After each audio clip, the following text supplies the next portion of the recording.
মৃত্যুৰ বাতৰিয়ে আমাৰ সকলোলৈ দুখ আৰু শোক কঢ়িয়াই আনিছে। অসমৰ পৰা সুদীৰ্ঘ কাল তেখেত ৰাজ্যসভাৰ সাংসদ আছিলে। বিত্তমন্ত্ৰী আৰু প্ৰধানমন্ত্ৰীৰ কালছোৱাত অসমৰ উন্নয়নৰ বাবে তেখেতে কাম কৰিছিলে। কৃতজ্ঞ অসমীয়া জাতিৰ হৈ অসমবাসীৰ হৈ মই তেখেতলৈ আমাৰ শ্ৰদ্ধা নিবেদন কৰিছোঁ আৰু শোক সন্তপ্ত পৰিয়াললৈ আমি আমাৰ শোক প্ৰকট কৰিছোঁ। নতুন দিনত প্ৰত্যেক বছৰে আমি নতুন কিবা এটা কৰাৰ চিন্তা কৰোঁ। আজি আমি লোকপ্ৰিয় গোপীনাথ বৰদলৈৰ সমাধি ক্ষেত্ৰ নতুনকৈ সজাই পৰাই তুলি ৰাইজৰ বাবে উৎসৰ্গিত কৰিলোঁ আৰু যোৱা কেইবাটাও বছৰৰ পৰম্পৰা ৰক্ষা কৰি আজি আমি আৰু 56খন ইলেক্ট্ৰিক বাছ সেৱা গুৱাহাটীবাসী ৰাইজৰ বাবে মুকলি কৰি দিলোঁ। ইলেক্ট্ৰিক বাছ থকা দেশৰ সকলো ৰাজ্যৰ মাজত বৰ্তমান অসম 6ষ্ঠ স্থানত অৱতীৰ্ণ হৈছে। We are the 6th highest electric bus আমাৰ পজেশ্যনত থকা আমি এখন ৰাজ্যলৈ পৰিণত হৈছোঁ আৰু 100খন ইলেক্ট্ৰিকেল বাছ এইবাৰ আমাক প্ৰধানমন্ত্ৰী ডাঙৰীয়াই দিছে। এই গোটেইবোৰ যদি আমি এই বছৰত পাই যাওঁ 2026 চনত গুৱাহাটীক আমি এক গ্ৰীণ ট্ৰান্সপৰ্ট দিব পাৰিম আৰু ফচিল ফুয়েলত চলি থকা বাছ সেৱা আমি প্ৰত্যাহাৰ কৰিব পাৰিম আৰু আমি এটা নিৰ্দিষ্ট গতিলৈ আমি গৈ আছোঁ। মই ভাবোঁ ই অসমৰ বাবে এটা বিশেষ সফলতা হ'ব। আজি আমি দুটা বিশেষ কাৰ্যসূচীও আপোনালোকৰ সন্মুখত ৰূপায়ণ কৰিছোঁ।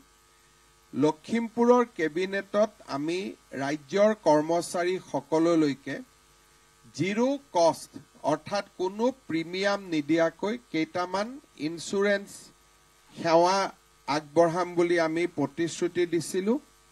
আজি ষ্টেট বেংক আৰু ইউনিয়ন বেংকৰ লগত হোৱা বুজাবুজিৰ চুক্তিৰ জৰিয়তে এই আঁচনিখন 1 জানুৱাৰীৰ পৰা কাৰ্যকৰীকৰণ হ'ল।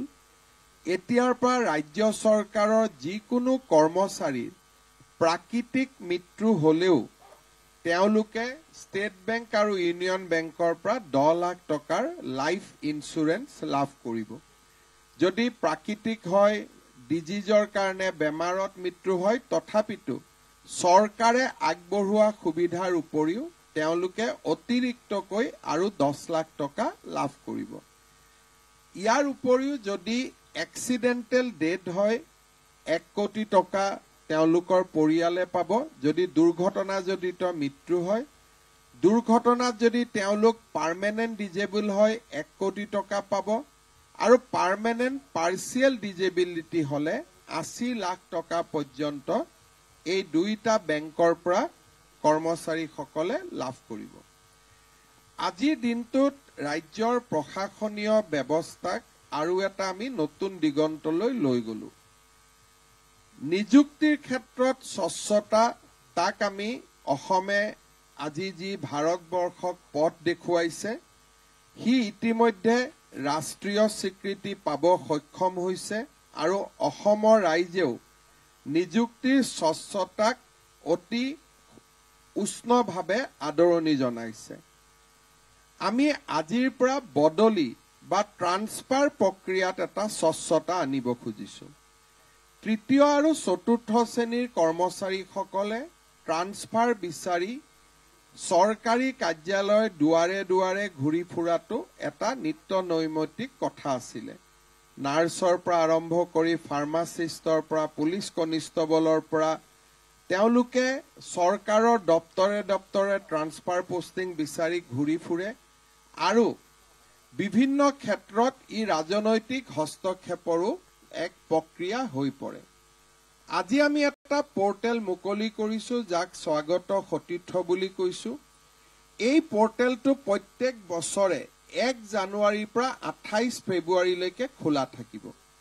ৰাজ্যৰ তৃতীয় আৰু চতুৰ্থ বৰ্গৰ কৰ্মচাৰীসকলে যিমান কৰ্মচাৰীয়ে আবেদন কৰিব খোজে বদলিৰ 1 2 3 4 5 পাঁচটা অপশ্যন দি 5খন জিলাৰ অপশ্যন দি তেওঁলোকে বদলিৰ প্ৰক্ৰিয়াত অন্তৰ্ভুক্ত হ'ব আৰু এটা পাৰস্পৰিক বুজাবুজিৰে যিমান আমি একমডেট কৰিব পাৰো অৰ্থাৎ কোনো এখন ইনষ্টিটিউচনক খালী নকৰোৱা কৰি যদি এখন হস্পিটালৰ পৰা এগৰাকী নাৰ্ছ গুচি আহে তাত সেৱা বন্ধ হৈ যায় কিন্তু যদি এগৰাকী ওলাই যায় এগৰাকী সোমাই আহে তেতিয়াহ'লে চিকিৎসালয়খনৰ সেৱা বঞ্চিত নহয় সেইকাৰণে আজি আমি এটা নতুন পৰ্টেল ভাৰতৰ ভিতৰতে প্ৰথম আমি এটা নতুন স্বচ্ছতা আনিছো যে এতিয়াৰ পৰা তৃতীয় আৰু চতুৰ্থ বৰ্গৰ কৰ্মচাৰী গোটেই বছৰটো ট্ৰান্সফাৰ পোষ্টিং হৈ নাথাকে জানুৱাৰী মাহত পৰ্টেলত আবেদন কৰিব 28 ফেব্ৰুৱাৰীলৈকে পৰ্টেল খোলা থাকিব বিহুৰ আগতে 14 এপ্ৰিলৰ আগতে কম্পিউটাৰে ট্ৰান্সফাৰ কৰি দিব বিষয়াই নহয় কম্পিউটাৰে লোকেট কৰিব যে এওঁ শিৱসাগৰৰ পৰা ধেমাজি আহিব খুজিছে এখেতে ধেমাজিৰ পৰা শিৱসাগৰত আহিব খুজিছে কম্পিউটাৰে তাক লোকেট কৰিব কম্পিউটাৰে ডিসাইড কৰিব আৰু ডাইৰেক্টৰৰ ডিজিটেল সিগনেচাৰত ট্ৰান্সফাৰ অৰ্ডাৰ ওলাই যাব তাত মেনুৱেল হস্তক্ষেপ কাৰোৱে নাথাকিব সেই স্বচ্ছতাৰ আৰু এটা স্বচ্ছ নিযুক্তিৰ পিছত স্বচ্ছ বদলিৰ এটা নতুন প্ৰক্ৰিয়ালৈ আজি অসমে খোজ দিলে আপোনালোক সকলোৱে জানে যে যোৱা কিছুদিনত আমাৰ মন্ত্ৰীসভাৰ সম্প্ৰসাৰণ হৈছিল আমি 18 জন মন্ত্ৰীক আমি চেষ্টা কৰিছিলো যে গোটেই অসমত যাতে তেওঁলোকক ভৌগোলিকভাৱে বিতৰণ কৰিব পাৰি আজি আমাৰ মন্ত্ৰীসভাৰ সম্প্ৰসাৰণৰ পিছত উজনি অসমৰ পৰা 6 জন মন্ত্ৰী নামনি অসমৰ পৰা 4 জন মন্ত্ৰী উত্তৰ অসমৰ পৰা 2 জন মন্ত্ৰী মধ্যম অসমৰ পৰা 2 জন মন্ত্ৰী বৰাক ভেলী আৰু হিলছ ডিস্ট্ৰিক্টৰ পৰা 3 জন মন্ত্ৰী আমি মন্ত্ৰীসভাখনক এটা সুষমভাৱে বিতৰণ কৰিছিলো যোৱা লাষ্ট ৰিসাফলত যাতে অসমৰ প্ৰতিটো ভৌগোলিক ক্ষেত্ৰকে অসম মন্ত্ৰীসভাই প্ৰতিনিধিত্ব কৰিব পাৰে যোৱা 2024 বছৰটো আমাৰ বাবে এটা প্ৰাপ্তিৰ বৰ্ষ আছিল ৰাজনৈতিকভাৱে আমি এক বিশেষ মাইলৰ শিখৰত থিয় হ'ব পাৰিছিলো কিন্তু সেই বিষয়ে আলোচনা নকৰি আমাৰ ৰাজ্যখনৰ জীৱনলৈ অহা পৰিৱৰ্তনৰ বিষয়ে মই আপোনালোকক কেইটামান কথা ক'ব খুজিছো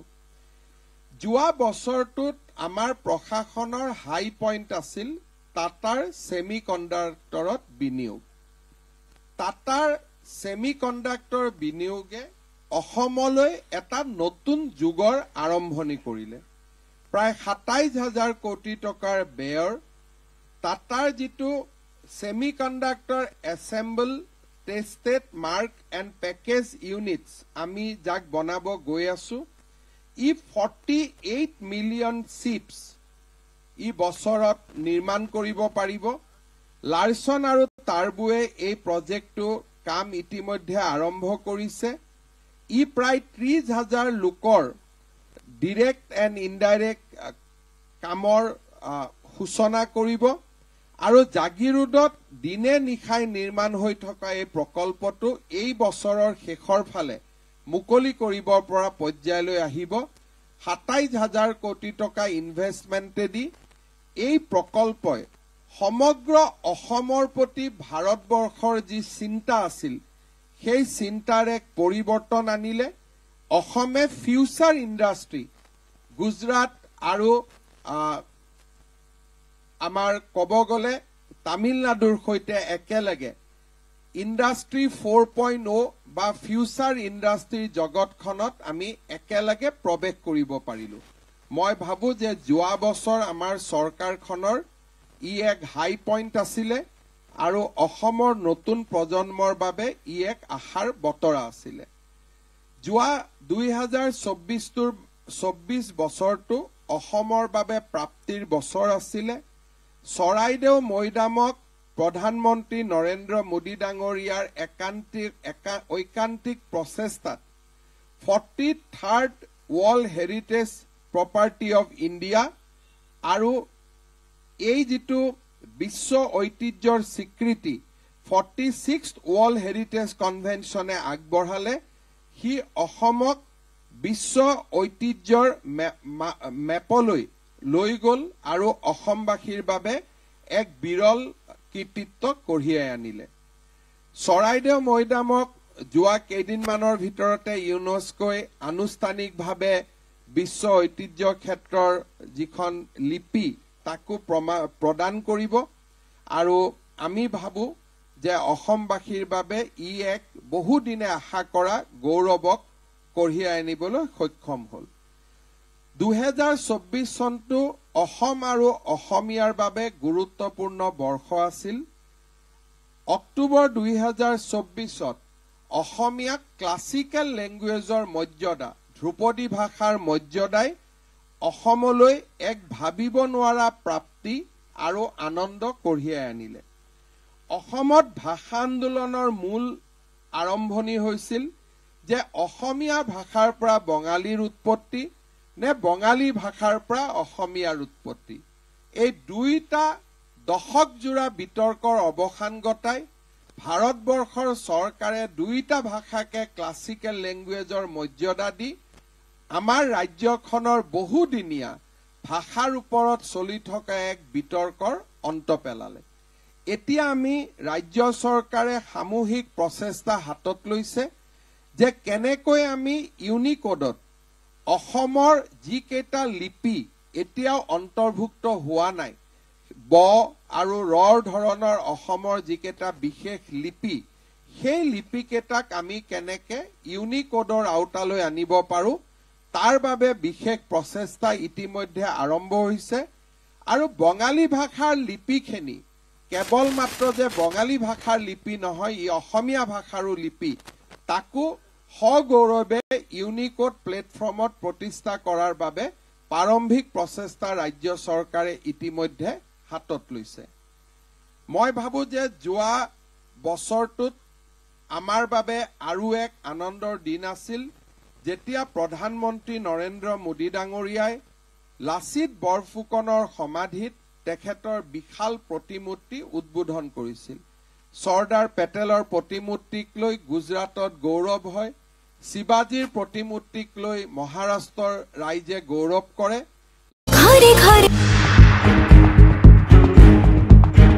বনাঞ্চলৰ তেনে এক পৰ্যায়লৈ আমি গতি কৰিবলৈ সক্ষম হৈছিলো মই কেইটামান প্ৰশাসনিক আপোনালোকক এজেণ্ডা মই জনাব খুজিছো 2021 চনত আমাৰ 31খন কেবিনেট মিটিং আমি কৰিছিলো 2022ত আমি 41খন কেবিনেট মিটিং কৰিছিলো 2023ত 40খন লোকসভা নিৰ্বাচনৰ মডেল কোড অফ কণ্ডাক্ট থকাৰ পিছতো 2024ত আমি 33খন কেবিনেট আমি কৰিবলৈ সক্ষম হৈছিলো স্বাধীনতাৰ পিছত 4 বছৰত 143খন কেবিনেট মিটিং আৰু 1922 ডিসিশনস আমাৰ ৰাজ্যৰ প্ৰশাসনিক বুৰঞ্জীৰ বাবে ই এক নতুন ঘটনা আছিল আৰু 1922 ডিসিশনৰ ভিতৰত আমি 1876 আমি ৰূপায়ণ কৰিছো ইমপ্লিমেন্টেশন 97.61 54টা ডিসিশন যিকেটা খুব নতুনকৈ লোৱা সেইকেটা ডিসিশন মাত্ৰ ইমপ্লিমেন্টেশনৰ বাবে পেন্ডিং হৈ আছে প্ৰতি বছৰে আমি আউটষ্টেশন কেবিনেটৰ এটা আমি সিদ্ধান্ত লৈছিলো 2021ত আমি দুখন কেবিনেট বাহিৰত কৰিছিলো 2022ত আমি 7খন কেবিনেট বাহিৰত কৰিছিলো 2023ত আমি 4খন কেবিনেট জিলাৰ বাহিৰত কৰিছিলো আৰু 2024তো আমি 4খন কেবিনেট আমি ৰাজ্যৰ আন জিলালৈ লৈ গৈছিলো এই কেবিনেট সমূহৰ প্ৰাপ্তি আছিল যে 137টা লোকেল ইম্পৰ্টেন্স প্ৰজেক্টস আমি ঘোষণা কৰিব পাৰিছিলো আৰু প্ৰায়বোৰ প্ৰজেক্টে সুন্দৰভাৱে গতি লাভ কৰিছে যিয়ে আজি অসমৰ আন আন জিলাৰ বিধায়কসকলেও যিসকলে এসময়ত বাহিৰত কেবিনেট পতাক লৈ তেওঁলোকৰ ডিমত আছিলে, আজি তেওঁলোকে আনুষ্ঠানিকভাৱে ৰাজ্য চৰকাৰৰ কেবিনেটত তেওঁলোকৰ জিলালৈ নিমন্ত্ৰণ কৰাৰ পত্ৰ বা অনুৰোধ আমি প্ৰতিদিনেই লাভ কৰিছো। ই যোৱা 4 বছৰৰ প্ৰচেষ্টা, যি প্ৰথম অৱস্থাত তাক ক্ৰিটিকেলি চোৱা হৈছিল, ই এতিয়া লোকেল ডেভেলপমেণ্টৰ এটা ৱেপন বা অস্ত্ৰলৈ ৰূপান্তৰ হোৱা দেখা গৈছে, যি ৰাইজৰ স্থানীয় ৰাইজৰ পৰা সেয়েহে কেবিনেট বৈঠক অনুষ্ঠিত কৰাৰ বাবে নিতৌ আমন্ত্ৰণো আহিব ধৰিছে। যোৱা সময়ছোৱাত মুখ্যমন্ত্ৰী পৰ্যায়ত ডিপাৰ্টমেণ্টেল ৰিভিউ মিটিং 332খন হৈছিলে আৰু মুখ্যমন্ত্ৰী পৰ্যায়ত হোৱা বৈঠকত 4234টা সিদ্ধান্ত গ্ৰহণ কৰা হৈছিলে। যোৱা বছৰটোত আমাৰ আগৰ দৰে মন্ত্ৰীসকলে প্ৰত্যেকখন জিলালৈ যাবৰ বাবে চেষ্টা কৰিছিল। আমি যদি চেষ্টা কৰোঁ বা আমি যদি অলপ আপোনালোকক অৱগত কৰিব খোজো, মুখ্যমন্ত্ৰী হিচাপে যোৱা সময়ছোৱাত 2022ত মই 34খন জিলাত গৈছিলোঁ, 2023ত মই 28খন জিলালৈ গৈছিলোঁ, 2024ত মই 33খন জিলালৈ ভ্ৰমণ কৰিবলৈ সক্ষম হৈছিলোঁ। অলমষ্ট সাউথ সালমাৰা জিলাক বাদ দি আটাইকেইখন জিলাতে মোৰ ভ্ৰমণ হৈছিল, মোৰ যাত্ৰা হৈছিল। আৰু গুৱাহাটীৰ বাহিৰত আন জিলাৰ সদৰসমূহত মই 45 দিন বা 45টা নিশা মই কটাইছিলোঁ। আমাৰ মন্ত্ৰীসভাৰ মোৰ সদস্যসকলৰ ভিতৰত ৰঞ্জিত দাস ডাঙৰীয়াই 31খন জিলালৈ গৈছিলে, অতুল বৰা ডাঙৰীয়াই 26খন জিলালৈ গৈছিলে, উৰ্খাও গৌৰা ব্ৰহ্মাই 18খন জিলালৈ গৈছিলে, চন্দ্ৰমোহন পাটোৱাৰী ডাঙৰীয়াই 14খন জিলালৈ গৈছিলে, কেশৱ মহন্ত ডাঙৰীয়াই 25খন জিলালৈ গৈছিলে, ৰণোজ পেগু ডাঙৰীয়াই 30খন জিলালৈ গৈছিলে, অশোক সিংঘাল ডাঙৰীয়াই 26খন জিলা, যোগেন মোহানে 28খন, অজন্তা নেওগে 20খন, পীযুষ হাজৰিকা ডাঙৰীয়াই 34খন, বিমল বৰাই 25খন, জয়ন্ত মল্ল বৰুৱাই 33খন আৰু নন্দিতা গাৰ্লোচাই 25খন জিলালৈ ভ্ৰমণ কৰিছিলে। আৰু আমাৰ মন্ত্ৰীসকলে সামগ্ৰিকভাৱে গুৱাহাটীৰ বাহিৰত 1497টা নিশা তেওঁলোকে কটাইছিলে। অৰ্থাৎ অকল যোৱাই নহয়, তেওঁলোকে জিলা সদৰবিলাকত ৰাতি আছিলে আৰু কালেক্টিভলি আমাৰ নিশা বাহিৰত আমাৰ মন্ত্ৰীসকলে 1497টা নিশা তেওঁলোকে কেপিটেলৰ বা ৰাজধানীৰ বাহিৰত কটাইছিলে। এই সময়ছোৱাত আমাৰ ৰেগুলাৰ ডিচি কনফাৰেন্স আমাৰ 7খন হৈ গ'ল চৰকাৰ হোৱাৰ পিছত, SP কনফাৰেন্স 5খন হৈ গ'লগৈ আৰু কম্বাইন ডিচি SP কনফাৰেন্স আমাৰ 1খন, এইখিনি আমি কৰিব পাৰিছিলোঁ।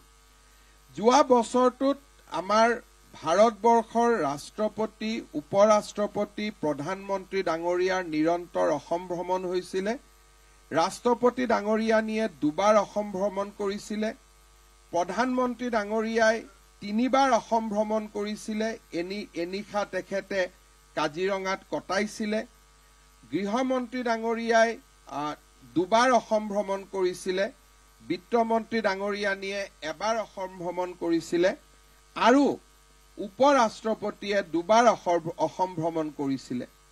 আৰু কালেক্টিভলি আমাৰ অসমত ইউনিয়ন মিনিষ্টাৰৰ এই বছৰটোত 168টা ভিজিট হৈছিলে, 168 টাইমছ ডিফাৰেণ্ট ইউনিয়ন মিনিষ্টাৰ, 66জন মন্ত্ৰীয়ে 168 বাৰ অসমলৈ আহিছিলে।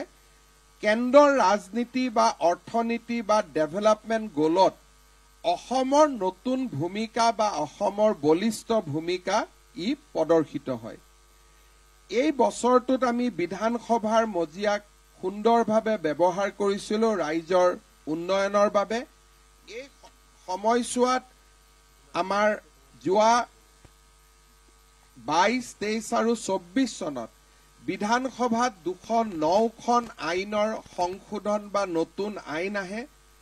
104টা বিধিৰ পৰিৱৰ্তন হয় আৰু বিধানসভাৰ মজিয়াত 71টা নতুন নীতি আমি ৰাখিবলৈ সক্ষম হওঁ।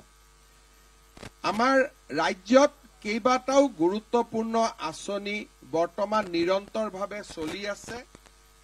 আমি সকলোৱে জানো যে ৰাজ্যৰ দৰিদ্ৰতা নীতি আয়োগে যি তেওঁলোকৰ ৰিপৰ্ট দাখিল কৰিছিলে যোৱা বছৰ, তাত কোৱা হৈছিলে যে আমাৰ ৰাজ্যৰ 25% জনতাক আমি চাইকেল অফ পভাৰ্টিৰ পৰা বাহিৰত আনিব পাৰিছিলো। অৰ্থাৎ আজি অসমত আমি দায়িত্ব লোৱাৰ আগতে যিমান দুখীয়া মানুহ আছিল তাৰ পাৰ্চেণ্টেজ 36%ৰ পৰা 25% লোকে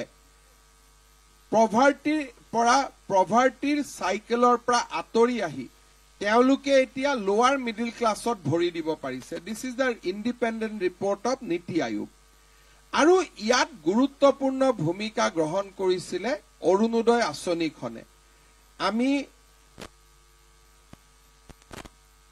খুব সৰুকৈ আৰম্ভ কৰা অৰুণোদয় আঁচনিখন 2028 চনত এখন সৰ্বগ্ৰাসী আঁচনিত পৰিণত হয়। 2021ত 1,83,000, 2022ত 17 লাখ, 2023ত 24 লাখ বেনিফিচিয়াৰী লৈ পেলাই 2024ত এখন খুব অল ইনক্লুচিভ পভাৰ্টি এলিভেশ্যনৰ মডেললৈ ৰূপান্তৰিত হয়। আৰু যোৱা বছৰ এই আঁচনিখনত ৰাজ্য চৰকাৰে 3,681 কোটি টকা ব্যয় কৰে। আমাৰ ৰাজ্যৰ এই আঁচনিখন ভাৰতবৰ্ষৰ মোষ্ট প্ৰগ্ৰেছিভ ষ্টেটসমূহে লৈ গৈছে, কাৰণ সকলোৱে এতিয়া এটা নীতিগত সিদ্ধান্তত উপনীত হৈছে যে দৰিদ্ৰ লোকক সামগ্ৰী যোগান ধৰাতকৈ direct benefit of cash transfer যদি কৰাব পৰা যায়, তেওঁলোকে পভাৰ্টি চাইকেলৰ পৰা বাহিৰত আহিব পাৰে আৰু স্থানীয় অৰ্থনীতিক সঞ্জীৱিত কৰে। আজি যদি মই তেওঁলোকক কিবা এটা সামগ্ৰী যোগান ধৰো, হাৰিয়ানা পাঞ্জাবৰ ফেক্টৰীৰ পৰা মই কিনি লৈ আহিম আৰু মোষ্ট অফ দ্য মানি বা পইচা অসমৰ বাহিৰলৈ গতি কৰে। কিন্তু যেতিয়া অৰুণোদয় আঁচনিত আমি পুঁজি দিওঁ, বটমত থকা মানুহক আমি টকা দিওঁ 1400 টকা, ৰাজ্যৰ সৰু সৰু ক্ষুদ্ৰ ব্যৱসায়ী গোষ্ঠীলৈকে ই গুচি আহে, খুচুৰা ব্যৱসায়িতালৈকে যায়। সৰু সৰু তেওঁলোকে প্ৰডাকশ্যনৰ কামত ব্যৱহাৰ কৰে, বিদ্যালয় স্কুল পঢ়াত ব্যৱহাৰ কৰে। আৰু আজি ভাৰতবৰ্ষৰ মোষ্ট প্ৰগ্ৰেছিভ ষ্টেট বুলি আমি যাক কওঁ, কৰ্ণাটক আৰু মহাৰাষ্ট্ৰই এই মডেলটোক আজি অসমৰ পৰা গৈ পেলাই ৰূপান্তৰ কৰিছে। অসমলৈকে সঘনাই ভাৰতৰ আন ৰাজ্যৰ বিষয়াসকল আহিছে, অৰুণোদয় আঁচনিৰ বিষয়ে শিকিছে। আৰু আজি অৰুণোদয় আঁচনি বিভিন্ন নামত কৰ্ণাটক, মহাৰাষ্ট্ৰ, মধ্যপ্ৰদেশ, ঝাৰখণ্ড আৰু পশ্চিমবংগ 5খন ষ্টেটত অসমৰ মডেল ই ইমপ্লিমেণ্ট হৈছে। কাৰণ Orunodoi becomes the best tool for poverty alleviation. আৰু ই সেইকাৰণে কৰ্ণাটকৰ দৰে অগ্ৰণী ৰাজ্যইও ইয়াক ৰিকগনাইজ কৰিছে। যোৱা বছৰটোত আৰু এটা আমাৰ খুব নতুন এখন আমি আঁচনি ৰূপায়ণ কৰিছিলো। আঁচনিখনৰ নাম আছিল নিযুত মইনা। আমি দেখা পাওঁ যে বহুতো ছোৱালীয়ে আৰ্থিক অৱস্থাৰ কাৰণে শিক্ষা আধাতে সমাপ্তি কৰিছিলে আৰু চাইল্ড মেৰেজৰ ওপৰত যেতিয়া আমি আক্ৰমণ কৰিছিলো, তেতিয়া ৰাইজে কৈছিলে যে ঋণাত্মক ব্যৱস্থাৰ লগত পজিটিভ ব্যৱস্থা কি হ'ব পাৰে। তেতিয়া আমি কৈছিলো যে আমি শিক্ষাক লজিকেল কনক্লুজনলৈকে লৈ যাম। আজি অসমৰ 1,60,000 ছোৱালীয়ে প্ৰত্যেক মাহত একাদশ শ্ৰেণীত পঢ়িলে 1,000 টকা, ডিগ্ৰীত পঢ়িলে 1,250 টকা, পোষ্ট গ্ৰেজুৱেটত পঢ়িলে 2,500 টকা স্কলাৰশ্বিপ লাভ কৰে। আৰু ই অসমৰ নাৰী শিক্ষাৰ ক্ষেত্ৰত ই এক বহুত ডাঙৰ পৰিৱৰ্তনৰ ফালে লৈ গৈছে। মই ভাবো যে drop out will B reduce. আৰু অহা বছৰ যেতিয়া আমি দেখা পাম পৰিসংখ্যা শিক্ষা বিভাগে দিব পাৰিব যে drop out will be very very minimise. আৰু অসমৰ এই আঁচনিখনৰ বিষয়েও এতিয়া ভাৰতৰ বিভিন্ন ৰাজ্যৰ চৰকাৰ আহিছে নিযুত মইনা আঁচনিখনৰ বিষয়ে জানিবৰ বাবে বুজিবৰ কাৰণে। মই ভাবো যে নেক্সট ইয়াৰ ইণ্ডিয়াৰ এটলিষ্ট 10খন নতুন ৰাজ্যই এই আঁচনিখন ৰূপায়ণ কৰিব আৰু মুখ্যমন্ত্ৰী সন্মিলনতো মোক এই আঁচনিখনৰ বিষয়ে প্ৰেজেণ্টেশ্যন দিবৰ বাবে কোৱা হৈছিল আৰু তাৰ পিছত অসমলৈ বহুকেইখন ৰাজ্য চৰকাৰৰ প্ৰতিনিধি আহিছে এই আঁচনিখনৰ বিষয়ে জানিবলৈ। চৰকাৰী চাকৰিৰ লগতে মুখ্যমন্ত্ৰীৰ আত্মনিৰ্ভৰ অসম অভিযান 2 লাখ টকা আৰু 5 লাখ টকা, যদি MBBS ইঞ্জিনিয়াৰিং পাছ কৰে 5 লাখ টকা, আন ল'ৰা ছোৱালীক 2 লাখ টকা। আমি 25,000 ল'ৰা ছোৱালীক 2 লাখ টকাকৈ দিছিলো। তেওঁলোকৰ পইচা যাতে কোনো বেয়া কামত ব্যৱহাৰ নকৰে, তেওঁলোকৰ লগত একোজন CM ফেলো আমি দিছিলো, অৰ্থাৎ তেওঁলোকক যাতে নিৰন্তৰ পৰ্যবেক্ষণ কৰে। এতিয়া লাহে লাহে এই টকাৰে কেনেকৈ বহু কেইজন লোক আত্মনিৰ্ভৰশীল হ'ল তাৰ বাতৰি লাহে লাহে আহিবলৈ আৰম্ভ কৰিছে। আমাৰ উদ্দেশ্য হ'ল এই ল'ৰা ছোৱালীখিনিক আমি আগবঢ়াই লৈ গৈ প্ৰধানমন্ত্ৰীৰ মুদ্ৰা আঁচনি পৰ্যায়লৈকে লৈ যোৱা। আমি এই বছৰ আৰু 1 লাখ ল'ৰা ছোৱালীক এই আঁচনিখনৰ অধীনলৈ লৈ যাবৰ বাবে চেষ্টা কৰিছো। 2025ত এখন আমাৰ খুব ডাঙৰ ফ্লেগশ্বিপ আঁচনি ৰূপায়ণ হ'ব। সেইটো হ'ল যে 30 লাখ মহিলাক উদ্যোগী কৰাৰ প্ৰচেষ্টা। প্ৰথম এই 30 লাখ মহিলাই চৰকাৰৰ পৰা 10,000 টকাৰ চিট কেপিটেল পাব। ঘৰত তেওঁলোকে কাম আৰম্ভ কৰাৰ লগে লগে দ্বিতীয় বছৰ তেওঁলোকে বেংকৰ পৰা 25,000 টকা পাব, য'ত 12,500 চৰকাৰে দিব, 12,500 বেংকে দিব। থাৰ্ড ইয়াৰ আমি তেওঁলোকক 50,000 টকা দিম, যাৰ 25,000 ৰাজ্য চৰকাৰে দিব, 25,000 বেংকে দিব। বেনিফিচিয়াৰী 10,000ত যদিও 30 লাখ, 25 আৰু 50লৈকে যাওঁতে কমি কমি গৈ থাকিব। কাৰণ যোনে টকা দুৰুপয়োগ নকৰে, সঁচাকৈ বিনিয়োগ কৰে, তেওঁলোকেহে নেক্সট জখলাটোলৈকে উঠিব পাৰিব। আমাৰ ৰাজ্যত মহিলাসকলৰ মাজত ইতিমধ্যে এই আঁচনিখনে বহু বেছি জনপ্ৰিয়তা লাভ কৰিবলৈ সক্ষম হৈছে। আৰু এটা কথা মই আপোনালোকক জনাব খুজিছো যে এই 2024 চনৰ বছৰলৈকে 12,71,672 গৰাকী মহিলাক আমি মাইক্ৰ ফাইনেন্সৰ লোনৰ পৰা ৰেহাই দি তেওঁলোকক আমি নতুনকৈ বেংকৰ পৰা লোন ল'ব পৰা পৰ্যায়লৈকে আমি আনি দিছো। ৰাজহৰ ক্ষেত্ৰত অসমৰ বহুদিনীয়া খিলঞ্জীয়া লোকক মাটিৰ পট্টন দিয়াৰ যি দাবী আছিল, তাক আমি আজি এটা শেষ পৰ্যায়লৈকে লৈ আহিব পাৰিছো।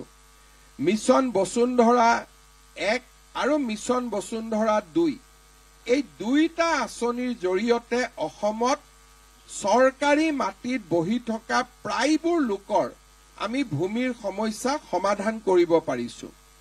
এই বছৰো মিছন বসুন্ধৰা 3ত ইতিমধ্যে আমি 3,53,601 আবেদন পত্ৰ লাভ কৰিছো। আবেদনৰ প্ৰক্ৰিয়া আমি 10 জানুৱাৰীলৈকে আমি বৃদ্ধি কৰিছো। মই ভাবো যে ইট উইল টাচ 4.5 লাখ। তাৰ মানে গোটেই যদি আমি কালেক্টিভলি 3টা মিছনত যদি আমি চাওঁ, এই মিছনে 20 লাখ লোকক স্পৰ্শ কৰিবলৈ সক্ষম হ'ব। আৰু এই বছৰ অসমৰ স্কুল, নামঘৰ আমি সকলোৰে মাটিৰ পট্টা দিয়াৰ বাবে চেষ্টা কৰিছো, যাতে আমাৰ ৰাজ্যত ভূমিৰ সমস্যা একেবাৰে নোহোৱালৈকে যাব পাৰে। মই আৰু কেইটামান সৰু কথা আপোনালোকৰ বাবে মই আগবঢ়াব খুজিছো। সেইটো হ'ল অসমৰ বিত্তীয় পৰিৱেশ। বহু সময়ত আমাৰ অসমৰ বিত্তীয় পৰিৱেশ লৈ বিভিন্ন ধৰণে আলাপ আলোচনা হৈ থাকে। মই আপোনালোকক জনাব খুজিছো যে 2020-21 চনত অসমৰ GSDP আছিল 3,40,000 টকা। আৰু এই বছৰ অসমৰ GSDP হ'লগৈ 6,43,000 কোটি টকা। আৰু 2024-25 চনৰ প্ৰিলিমিনাৰী এষ্টিমেট মতে will touch 7,12,000 crore GDP by next year. অৰ্থাৎ মোৰ যিটো কল্পনা আছিল যে 2028 চনৰ ভিতৰত Assam should be a million economy, এই মিলিয়ন ইকনমিৰ ৰাস্তালৈকে আমি দ্ৰুত গতিত আগবাঢ়িছো। আৰু যদি আমি প্ৰজেক্টেড ফিগাৰ চাওঁ 2028 আমি মিলিয়ন ইকনমিলৈ ৰূপান্তৰিত হ'ম।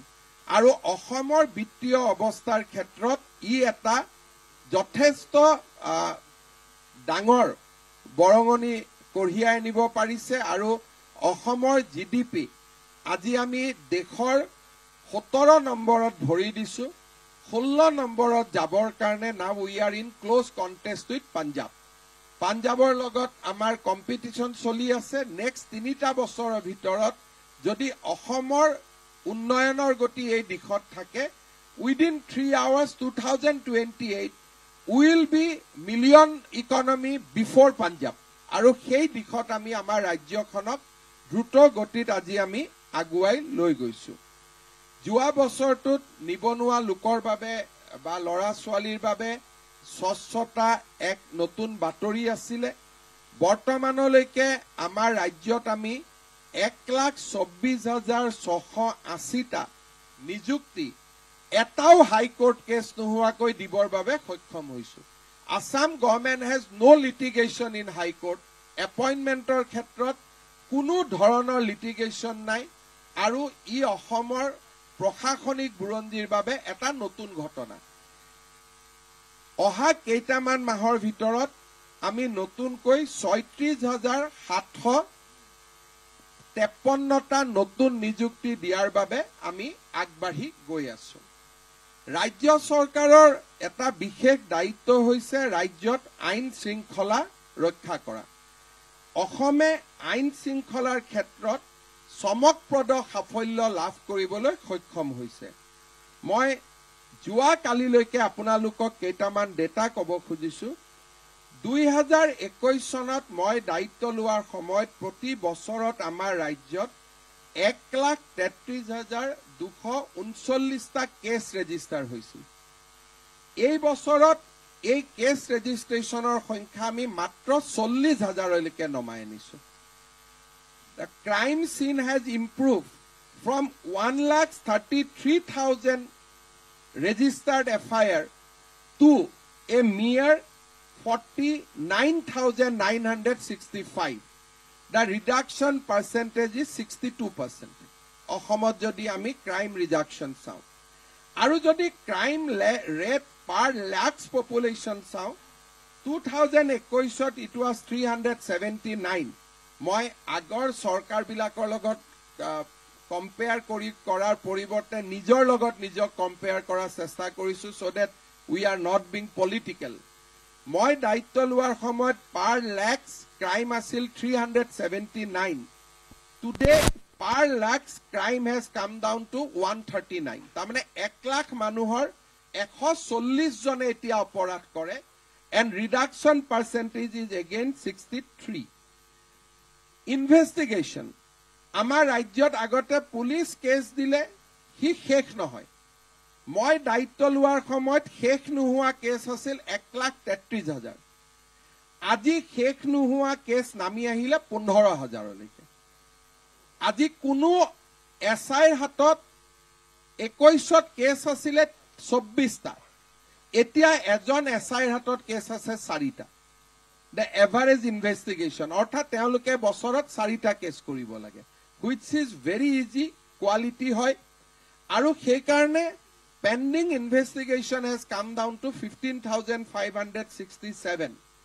আৰু কনভিকশ্যন ৰেট 2021ত আছিল only 6%. Today the conviction rate is 22%. Crime কমিছে, কোৰ্টত শাস্তিৰ নম্বৰটো বাঢ়ি বাঢ়ি গৈ আছে। তাৰমানে ইনভেষ্টিগেশ্যন এণ্ড জুডিচিয়েল প্ৰচিডিংছ দুইটাতে আমাৰ ৰাজ্য আগবাঢ়ি যাবলৈ সক্ষম হৈছে। এটা মই ষ্টেটিষ্টিক দিম যাক লৈ আমি গৌৰৱ অনুভৱ কৰিম। অসমত মহিলাৰ বিৰুদ্ধে 2021ত ক্ৰাইম আছিল 30,000, এতিয়া rap, বলাৎকাৰ, molestation, any crime against women has come down to only 5,000. 30,000 ক্ৰাইমৰ বিপৰীতে এতিয়া 5,000. ক্ৰাইম এগেইনষ্ট চিলড্ৰেন আমি কমাব পৰা নাই এইটো কাৰণে যে আমি নিজে সেইটো ক্ষেত্ৰত আগভাগ লৈ গভৰ্ণমেণ্টে নিজেই কেছ ৰেজিষ্টাৰ কৰি আছে এগেইনষ্ট চাইল্ড মেৰেজ. চ' 2021তো ই 5,000 আছিলে. 2023ত আমি 4,000 কেছ নিজে ৰেজিষ্টাৰ কৰাৰ কাৰণে it has shot up to 10,000.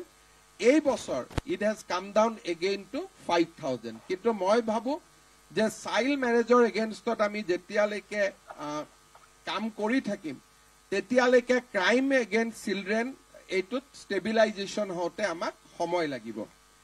আমাৰ কালেক্টিভলি অসমে গৌৰৱ কৰিব পাৰে যে crime against schedule caste and crimes against schedule tribe is only 3 and 8. অৰ্থাৎ SC যি এক্ট আছে য'ত শিডিউল কাষ্টৰ বিৰুদ্ধে ক্ৰাইম কৰিলে এজাহাৰ হয়, অসমত এই বছৰ মাত্ৰ 3টা হৈছে. আৰু শিডিউল ট্ৰাইবৰ বিপক্ষে যদি কোনোবাই আপত্তিজনক মন্তব্য দিয়ে বা গোচৰ তৰে বা অপমান কৰে তাত only 8 case has been registered. আৰু যদি আমি ভাৰতৰ আন ৰাজ্যৰ তুলনাত চাওঁ it is 1,000 time less.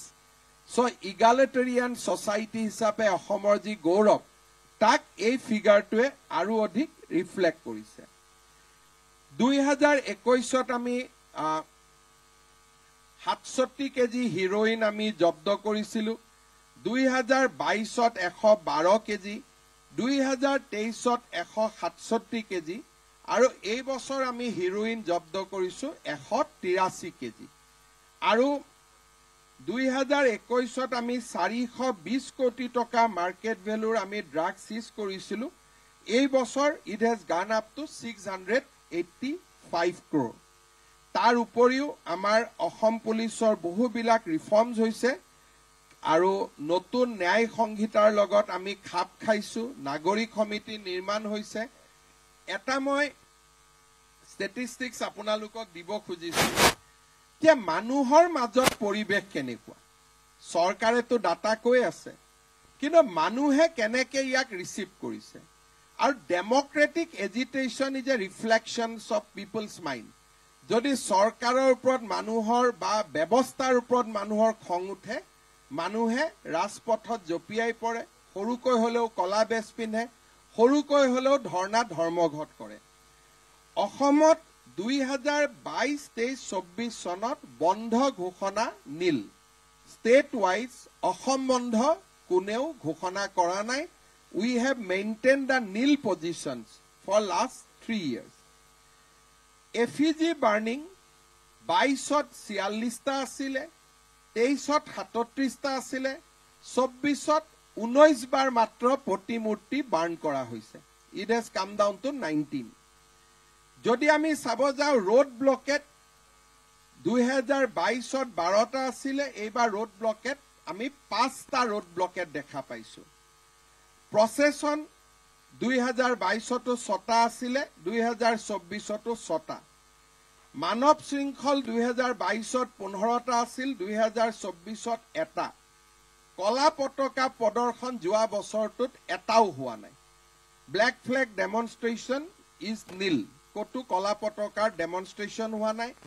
Hunger strike 10টাৰ পৰা 3টালৈ, জোৰ লোৱা প্ৰচেছন 4টাৰ পৰা 0লৈ, আৰু প্ৰটেষ্ট বাকী আন মাছ গেডাৰিং আদি গোটেইবিলাক যদি আমি চাওঁ 2022ত 358 চিভিলিয়ান প্ৰটেষ্ট আছিল, 2023ত কিছু বৃদ্ধি পাইছিল 374লৈ, 2024ত it has come to almost near normal with 243.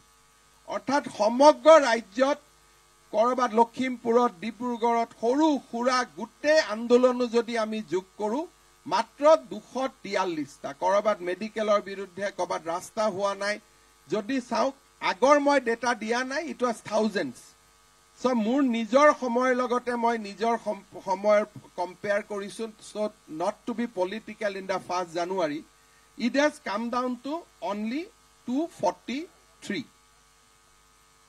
ই ৰাজ্যত চৰকাৰে লোৱা ব্যৱস্থাসমূহে ৰাজ্যবাসীক কৰবাত নহয় কৰবাত সন্তুষ্ট কৰিছে ইয়াৰ এটা ইণ্ডিকেটৰ দাঙি ধৰে সাধাৰণতে চৰকাৰবিলাকে যি কাম নকৰে তাক আমি চকু দিছিলোঁ যে আমি মটৰ গাড়ী দুৰ্ঘটনাত নিহতৰ সংখ্যা হ্ৰাস কৰিব পাৰোঁ নেকি 2023ত মটৰ গাড়ীত লোকৰ মৃত্যু হৈছিল দুৰ্ঘটনাত মৃত্যু হৈছিল আমাৰ যদি মই অকণমান চাই দিছোঁ 2023ত মটৰ গাড়ী দুৰ্ঘটনাত লোকৰ মৃত্যু হৈছিল 3153 আৰু এই বছৰ ইট হেজ কাম ডাউন টু 2744 অৰ্থাৎ মটৰ গাড়ী দুৰ্ঘটনাটো 12.97% ডিক্ৰিজ হৈছে whereas ৰাস্তা ঘাট ভাল হৈছে তথাপিতো number of accident is decreasing ভাৰতৰ ভিতৰত অসমে এখন ৰাজ্য য'ত number of accident is decreasing প্ৰতিযোগিতা হৈ আছে কিমান পাৰ্চেণ্ট ইনক্ৰিজ হৈছে কাৰোবাৰ 10% 2% increase is a norms but আমি নৰ্মছটো ব্ৰেক কৰি we are targeting on decrease ই এটা ৰাজ্যৰ বাবে এটা আনন্দৰ বতৰা বা বহু লোকৰ মৃত্যুৰ পৰা আমি নিজক আমি বচাব পাৰিছোঁ সৰু সৰু কেইটামান ষ্টেটিষ্টিক্স দিব খুজিছোঁ 2021ৰ পৰা 2024লৈ অসমত 1236খন নতুন দলং নিৰ্মাণ হৈছে যাৰ বিভিন্ন পৰ্যায়ত শুভ উদ্বোধন হৈছে যদি আমি শিক্ষা বিভাগলৈকে চকু দিওঁ তেতিয়াহ'লে আমি দেখা পাম যে নতুন বিশ্ববিদ্যালয় নতুন মেডিকেল কলেজ তাক আমি দেখা দিওঁ আৰু ডাঙৰ ডাঙৰ ইনফ্ৰাষ্ট্ৰাকচাৰ ব্ৰহ্মপুত্ৰৰ ওপৰত আপোনালোকক মই জনাবলৈ পাই ভাল পাইছোঁ যে খুব কম দিনৰ ভিতৰতে নুমলীগড় আৰু গহপুৰৰ মাজত টানেল 12,000 কোটিৰে ভাৰত চৰকাৰে এপ্ৰুভ কৰিব খুব কম দিনৰ ভিতৰতে কাজিৰঙাৰ ওপৰত 32 কিলোমিটাৰ এলিভেটেড যিটো কৰিডৰ সি 8,000 কোটি টকা ব্যয়েৰে সি তাক ঘোষণা হ'ব শিলচৰলৈকে 5 ঘণ্টাত যাব পৰাকৈ পঞ্চগ্ৰামত থিয় হ'ব পৰাকৈ 32,000 কোটি টকাৰে এক্সপ্ৰেছ হাইৱে এটা ভাৰত চৰকাৰৰ চূড়ান্ত বিবেচনাধীন হৈ আছে বৰাপানীলৈকে যাম বৰাপানীৰ পৰা পোনে পোনে আমি শিলচৰ পেপাৰ মিলত ওলামগৈ পঞ্চগ্ৰামত it will take just 5 hours between Silchar to Guwahati ই এনে এক বৃহৎ প্ৰকল্প ভাৰত চৰকাৰৰ শেষ পৰ্যায়ত বিবেচনাধীন হৈ আছে মই খুব সোনকালে ভাল খবৰ আশা কৰিছোঁ মৰিগাঁও আৰু দৰঙৰ মাজত নতুনকৈ এখন ব্ৰহ্মপুত্ৰৰ ওপৰত দলং মই খুব সোনকালে আশা কৰিছোঁ নাৰেংগী কুৰুৱা দলঙৰ কাম ফেব্ৰুৱাৰী মাহত আৰম্ভ হ'ব এই বছৰৰে আৰু পলাশবাৰী শুৱালকুছিৰ মাজত দলঙৰ কাম ইতিমধ্যে আৰম্ভ হৈছে গুৱাহাটী আৰু উত্তৰ গুৱাহাটীৰ দলং যাক আমি কুমাৰ ভাস্কৰ বৰ্মা সেতু নামে নামাঙ্কিত কৰিছোঁ এই কুমাৰ ভাস্কৰ বৰ্মা সেতু আমি এই বছৰৰ জুন জুলাই মাহত আমি শুভ উদ্বোধন কৰিব পৰা অৱস্থালৈ আমি গতি কৰিম ইমান ডাঙৰ মডাৰ্ণ ইনফ্ৰাষ্ট্ৰাকচাৰ আগতে আমাৰ ৰাজ্যত কেতিয়াও হোৱা নাছিল আৰু উই আৰ নাও entering in a new phase য'ত 2024ত আমি আশা কৰিছোঁ অসমত ইনফ্ৰাষ্ট্ৰাকচাৰ ৰেল হাইৱে ৰোডছ মিলি it will B 1 lakh crore 1 lakh কোটি টকাৰ কাম অসমত আৰম্ভ হ'ব ৰাজ্য চৰকাৰৰ কাম কেন্দ্ৰীয় চৰকাৰৰ কাম দুইটাই মিলি এক্সটাৰ্নেলি এইডেড প্ৰজেক্ট আজিৰ দিনত আমাৰ অসমত 43,000 কোটি টকা চলি আছে বানপানী ৰাস্তা ঘাট বিভিন্ন পৰ্যায়ত আৰু বিভিন্ন সময়ত এই ক্ষেত্ৰতো যিহেতু এই টকাৰ 80% ভাৰত চৰকাৰে উভতাই দিয়ে আৰু 20%হে মাত্ৰ ৰাজ্য চৰকাৰে উভতাই দিয়ে সেইকাৰণে এই ক্ষেত্ৰতো আমি যথেষ্ট সক্ৰিয়তাৰে কাম কৰিছোঁ যাতে Assam can have modern infrastructure Assam Electricity Board যাক আমি APDCL বুলি কওঁ it is on profit for last 2 years সেইকাৰণে এই বছৰ আমি ইলেক্ট্ৰিচিটি মাসুল হ্ৰাস কৰিব পৰা অৱস্থালৈকে আহিম উইদাউট ফ্ৰীবি আমি আন ৰাজ্যৰ মডেলবিলাক আমি কপি নকৰি উইথ এফিচিয়েণ্ট এডমিনিষ্ট্ৰেশ্যন আমি যোৱা 2 বছৰত we made a profit of total 600 crores আৰু এই বছৰ আমি এই 600 কোটি টকা ইলেক্ট্ৰিচিটিৰ দাম হ্ৰাস কৰি আমি ৰাইজক উভতাই দিম। বহুত সময়ত কয় যে লাভ কৰি ৰাইজৰ কি লাভ হ'ব, ৰাইজৰ লোৱাৰ ইলেক্ট্ৰিচিটি টেৰিফ এইবাৰ আমি বহাগ বিহুৰ পৰা আৰম্ভ কৰিম লাহে লাহে ইলেক্ট্ৰিচিটিৰ দাম কমোৱা 50 পইচাৰ পৰা 1.5 টকা আমি লোৱাৰ মিডল ক্লাছ যোনে অন্তত 150 মেগাৱাটলৈকে 150 ইউনিট খৰচ কৰে তেওঁলোকৰ বাবে এই বছৰ আমি 1.5 টকা মাচুল হ্ৰাস কৰাৰ আমি এটা লক্ষ্য বান্ধিছো আৰু যদি এই ধৰণে আমি প্ৰফিটত থাকো 2026 চনতো আমি আৰু 1 টকা কমাব পাৰিম। Then Assam tariff will be very very comparable হৈ যাব with the other state। এই বছৰ আমি ভূটানত যাওঁতে ভূটানৰ চৰকাৰৰ লগত আমি আলোচনা কৰিছো, অৰুণাচল চৰকাৰৰ লগতো আমাৰ আলোচনা চলি আছে। অৰুণাচল আৰু ভূটানত 500 মেগাৱাটছৰ দুটা হাইডেল প্ৰজেক্ট অসম চৰকাৰে উৎপন্ন কৰাৰ বাবে it will be own by Assam government আৰু আসাম গভৰ্ণমেণ্টত অসমত যিহেতু হাইডেল পাৱাৰৰ বৰ্তমান কোনো স্কোপ নাই, কপিলি এই বছৰত আমি ইনগ্ৰেট কৰিম, তাৰ পিছত অসমত জলবিদ্যুৎ প্ৰকল্প নাথাকিব।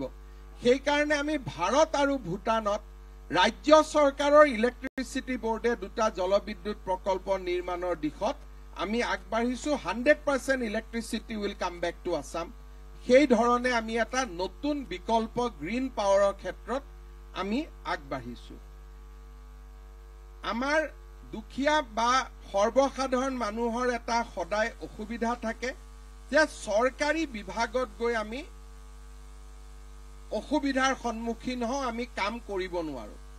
সেৱা সেতু পোৰ্টেল আমি আৰম্ভ কৰিছিলো। 800 সেৱা আমি ডিজিটেলি আগবঢ়াওঁ। যোৱা বছৰ কেইটাত 1,62 লাখ 1,62 লাখ মানুহে এই ডিজিটেল সেৱাৰ বাবে আমাক আবেদন কৰিছিলে আৰু ইয়াৰ ভিতৰত আমি 1 কোটি লোকক ডিজিটেলি সেৱা আগবঢ়াবলৈ সক্ষম হৈছো। 26 লাখ মানুহৰ এপ্লিকেশ্যনত ভুল থাকে, ৰিজেক্ট কৰিব লাগে। Positive disposal is 1 crore out of 1,62 lakh আমাৰ যি এপ্লিকেশ্যন আছিলে। আৰু ইয়াৰ ভিতৰত আমি ৰাইট টু পাব্লিক সাৰ্ভিস কমিশনখনো আমি এক্টিভেট কৰিছো যাতে প্ৰয়োজন সাপেক্ষে মানুহৰ অভাৱ অভিযোগ থাকিলে ৰাইট টু পাব্লিক সাৰ্ভিস কমিশনতো কমপ্লেইন দিব পাৰে। তাত ইতিমধ্যে আমি 900 অভিযোগ লাভ কৰিছো যোৱা এটা মাহৰ ভিতৰতে। ইয়াৰ উপৰিও যোৱা বছৰটোত আমাৰ সমজিলাৰ গঠন, বৰাক ভেলী উন্নয়ন বিভাগ, পঞ্চায়ত নিৰ্বাচনৰ প্ৰস্তুতি আৰু আমাৰ পাব্লিক যি পৰীক্ষা হয় এই পৰীক্ষাত হোৱা নকল আদিৰ বিপক্ষে কঠোৰ আইন এইবিলাকৰ জৰিয়তে আমি ৰাজ্যত এটা সুন্দৰ পৰিৱেশ এটা আমি সৃষ্টি কৰিবলৈ সক্ষম হৈছো। প্ৰধানমন্ত্ৰী ডাঙৰীয়াই সোলাৰ ৰুফটপ ইনষ্টলেশ্যনৰ বাবে আবেদন কৰিছিলে। অসমত এই পৰ্যন্ত আমি 4,400টা সোলাৰ ৰুফটপ আমি লগাব পাৰিছো আৰু সকলোৰে ইলেক্ট্ৰিচিটি বিল এইকেইটা লগোৱাৰ পিছত অলমোষ্ট নীল আহিছে। আপোনালোকে পাই থাকিব ছচিয়েল মিডিয়াত।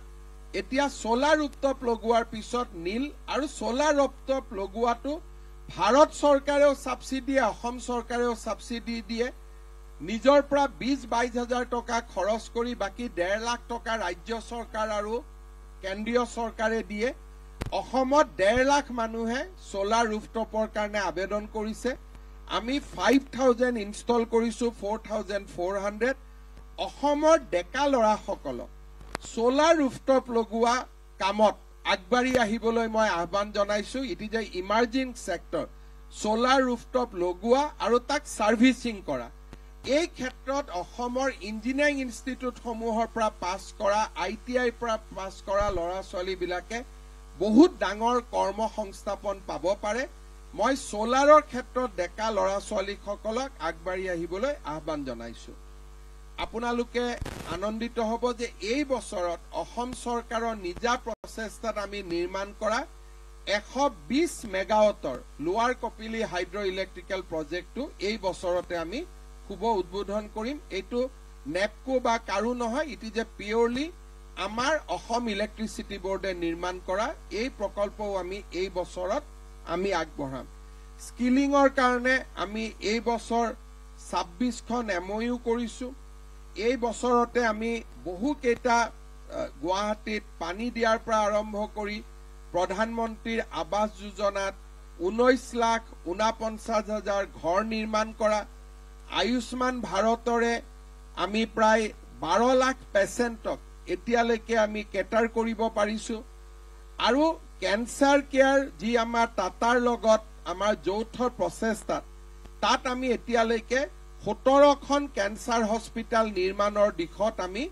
দ্ৰুত গতিত আগবাঢ়িব পাৰিছো এই বছৰত আমি শহীদ কনকলতা বিশ্ববিদ্যালয়ৰ কাম আমি আৰম্ভ কৰিম দিস ইউনিভাৰ্চিটি নৰ্মেল ইউনিভাৰ্চিটি নহব ইয়াত AI robotics 3D AR VR যি নতুন সাবজেক্টস আছে এই সাবজেক্টৰ ওপৰত কনসেন্ট্ৰেট কৰি গহপুৰত কনকলতা বিশ্ববিদ্যালয় স্থাপনৰ কাম আমি এই বছৰত আৰম্ভ কৰিম with a investment of 400 crores and this will be a new technology university for state of Assam humanities subject থাকিব physics chemistry থাকিব but it is being modeled as industry 4.0 enabled university যত নেকি robotics technology augmented reality গুটেই নতুন subject বিলাকৰ ওপৰত এই বিশ্ববিদ্যালয়খনে focus কৰিব প্ৰধানমন্ত্ৰীৰ কিষাণ সন্মান যোজনা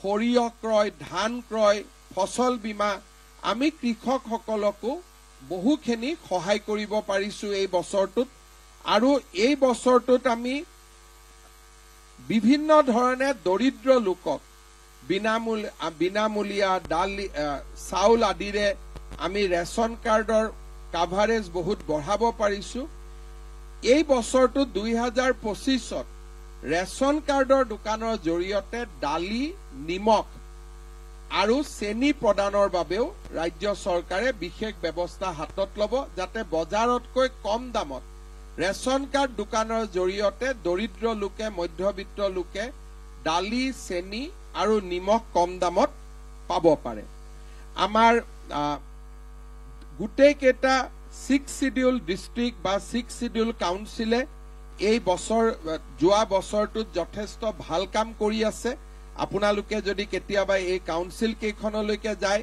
তেতিয়ালে দেখিব যে এটা শান্তিৰ দ্বীপলৈ পৰিণত হৈছে যোৱা বছৰটো আমাৰ কাৰণে এটা গৌৰৱৰ ক্ষণ আছিল যে বিধ্বংসী বানপানীৰ পিছতো মাত্ৰ 5টা জাগাতহে মথাউৰি ভাঙিছিল এক প্ৰকাৰ আমি যি ৰেজিলিয়েন্ট এম্বেকমেন্ট আমাৰ যিটো কৰাৰ প্ৰচেষ্টা আছিল তাত আমি সফল হ'ব পাৰিছো আৰু এই বছৰত আমি 250 কিলোমিটাৰ মথাউৰি যত নেকি ব্ৰহ্মপুত্ৰ বা গুটেই নদী বা সমূহত নাছিলে তাত আমি মথাউৰি বনাবৰ বাবে আমি আগবাঢ়িছো যোৱা বছৰটোত চৰাইদেউৰ কথা কোৱাৰ উপৰিও আমাৰ বাবে গৌৰৱৰ ক্ষণ আছিল যে বৰপেটা মাজুলী বটদ্ৰৱা আমি ভূমি সংৰক্ষণৰ বাবে বিশেষ ব্যৱস্থা আমি হাতত ল'ব পাৰিছিলো যে আইকনিক লোকেশনৰ 5 কিলোমিটাৰ পৰ্যন্ত কোনো যাতে সেই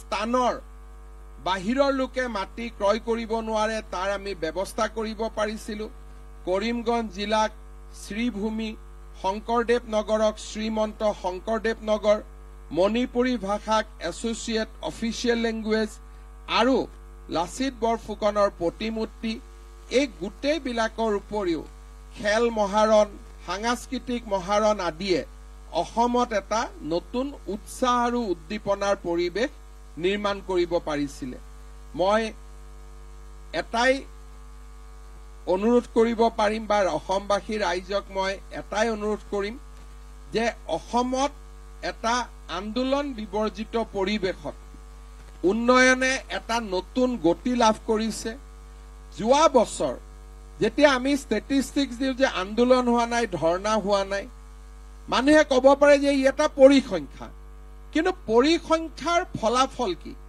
ফলাফল হল যোৱা বছৰ অসমত ৭৫ লাখ টুৰিষ্ট আহিছে and it is A parliamentary answer ২৩,০০০ foreign tourist আৰু ৭৫ লাখ ডমেষ্টিক টুৰিষ্ট অসমলৈ আহিছে টায়াৰ জ্বলোৱাৰ খবৰে বন্ধৰ বাতৰিয়ে পৰ্যটকক আঁতৰাই লৈ যায় আৰু এই পৰ্যটকসকল আহি চৰকাৰী আৱাসত নাই the money which is being spent is not coming to the government এস্কাকাৰ বহুতে কয় যে গভৰ্ণমেণ্টৰ নিবাস হ'ব লাগে গভৰ্ণমেণ্টৰ লজ হ'ব লাগে গভৰ্ণমেণ্টৰ লজ হলে আমাৰ কি লাভ আমাৰ যুৱক যুৱতীৰ কি লাভ হ'ব আজি অসমৰ মানস কাজিৰঙা যুৱক যুৱতীয়ে হোমষ্টে বনাইছে হোটেল বনাইছে জীপ সাফাৰী কৰিছে যোৱা ৭ দিনত কাজিৰঙাত হাতী নাই কাজিৰঙাত জীপ নাই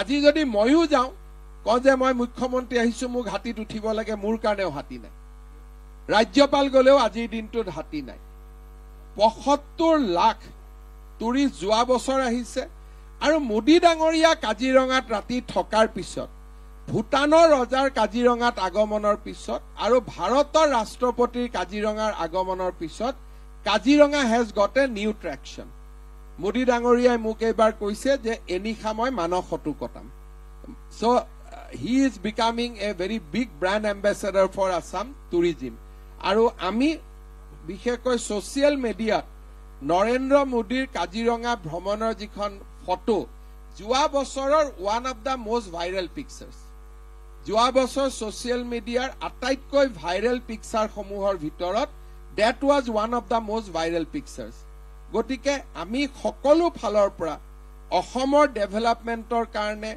য'ত যেনেকে সহায় ল'ব পাৰো আমি প্ৰত্যেকটো সোৰ্স ইউটিলাইজ কৰাৰ কাৰণে চেষ্টা কৰিছো যাতে কোনো এটা সোৰ্সে বাকি থাকি নাযায় মই আশা কৰিছো যে এই বছৰটোত আমি এনেদৰে আগবাঢ়িব পাৰিম ২৫ চনতো আৰু এটা ষ্টেটিষ্টিক্স দি মই সামৰণি মাৰিছো যোৱা বছৰ উগ্ৰবাদীৰ গুলিত নিহত পুলিচ বা পুলিচ উগ্ৰবাদীৰ গুলি বোমা বিস্ফোৰণত আহত বা নিহত ব্যক্তিৰ সংখ্যা নীল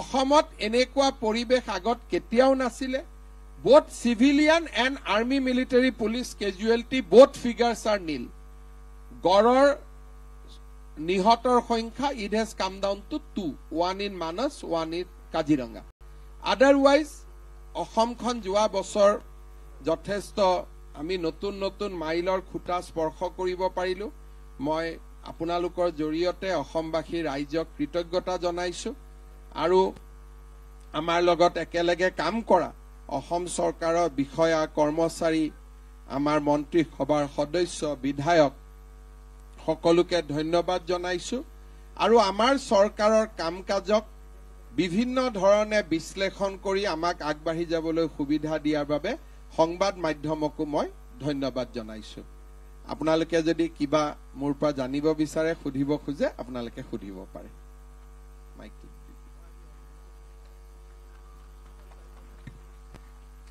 মুখ্যমন্ত্ৰী ডাঙৰীয়া প্ৰথমতে আপোনাক লগতে আপোনাৰ কেবিনেট সতীৰ্থ আৰু সকলোকে নৱবৰ্ষৰ শুভেচ্ছা জনালো আপুনি বিগত সময়ছোৱাত আপোনাৰ চৰকাৰ খতিয়ান দাঙি ধৰিছে খুব সুন্দৰভাৱে বহুখিনি কাম হৈছে চেষ্টা কৰিছে চৰকাৰখনে কিন্তু এটা কথা বিৰোধী পক্ষে আপোনালোকক সততে সমালোচনা কৰি আছে সেইটো হৈছে ৰাজ্যৰ বিত্তীয় পৰিস্থিতিক লৈ যোৱাবাৰ এছেম্বলিত আমাৰ মাননীয় বিত্তমন্ত্ৰী অজন্তা নায়ক ডাঙৰীয়াই তেখেতে কৈছিল 1.15 ট্ৰিলিয়ন তাৰমানে 1,15,000 কোটি টকা লাখ কোটি টকা আপোনাৰ ৰাজ্যৰ ধাৰৰ বোজা তাৰ পৰৱৰ্তী সময়ছোৱাত আপোনালোকে আৰু ধাৰ ল'বলগীয়া হৈছে কিন্তু আমি দেখিছো যে কোনো উন্নয়নমূলক কাম কাজ স্থবিৰ হৈ পৰা নাই বা দৰমহাও সকলোৱে সময়মতে পাই আছে আচলতে বিত্তীয় পৰিস্থিতিৰ প্ৰকৃত ছবিখন কি আছে ধাৰ লোৱাটো ভাৰত চৰকাৰৰ নিয়ম আমাৰ চৰকাৰৰ ভাৰত চৰকাৰৰ নিজৰ বাজেটখনো যদি আপোনালোকে চাই ভাৰত চৰকাৰেও ঋণ লয় আৰু যিকেইটা বিৰোধী পক্ষই সমালোচনা কৰিছে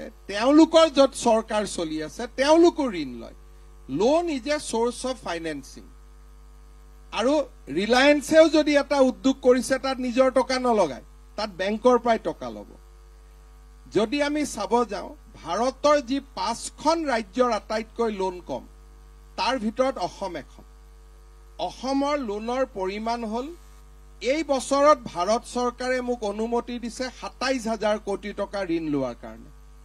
ই কেনেকে নিৰ্ণয় কৰে? GDP 32%।